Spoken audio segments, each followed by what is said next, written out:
get back to it. She walks off and I think she's just some curious lady. Whatever. So I get back to work. As I'm working, I can hear the lady come up to a flight attendant and start talking.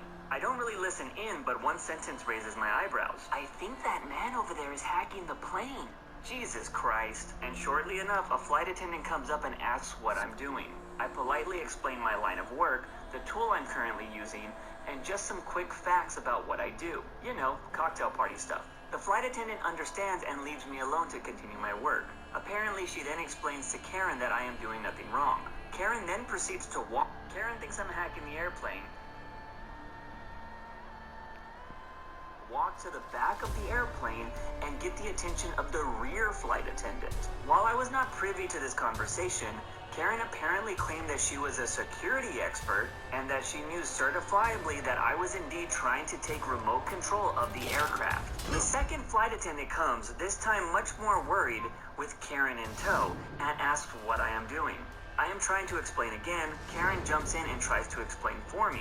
We argue for a hot second, and then I'm like, screw it, and I ask her, if you are such an expert, please break down for the flight attendant what exactly it is that I'm doing. The conversation ends up going like this. Well, he is clearly hacking the aircraft. Okay, great, but what exactly am I doing? Hacking is pretty vague. If you're such an expert, you should have a good idea of what I'm doing. Well, I'm a manager. I'm not in the weeds like my engineers are. Then let me ask you again. If you're a manager that isn't technical, then how are you able to discern what exactly it is that I'm doing?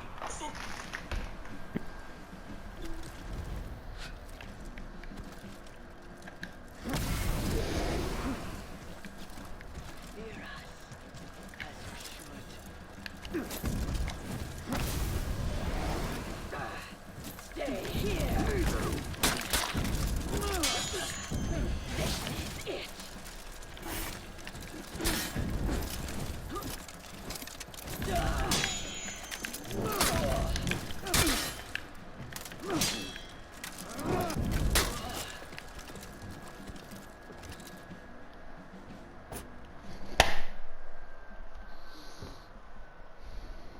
You said yourself you don't know the details. Karen is speechless after I say this, which leads the flight attendant to saying, ma'am, will you please go back to your seat? Karen ends up walking back to her seat and the story ends there. Later, when the drink service was going on, the flight attendants forgot to charge me for some drinks. Whoopsie. Karen thinks I'm hacking the airplane, says she's a security expert. Stop putting warnings on everything! I know nuts may contain nuts! If they didn't, I'd be pretty pissed off, okay? I know laundry detergent is not an energy drink that will make my urine smell like it just came out of the dryer. And I know glue should not be used on my eyelids as a cure for insomnia. And speaking of which, why can't I get decent fucking super glue anymore? There used to be a brand that was so good, you could literally glue anything to anything, and it would set in seconds.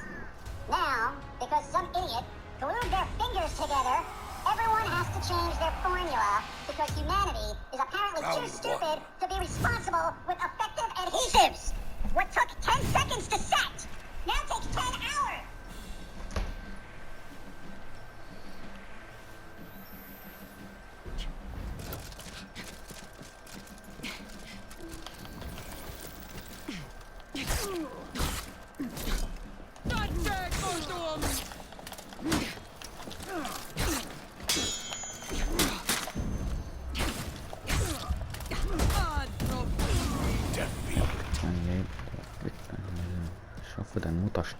Seriously, we might as well just dump everyone in a rubber room with fucking crayons for the rest of their lives so they don't hurt themselves. Round 2. It's getting ridiculous.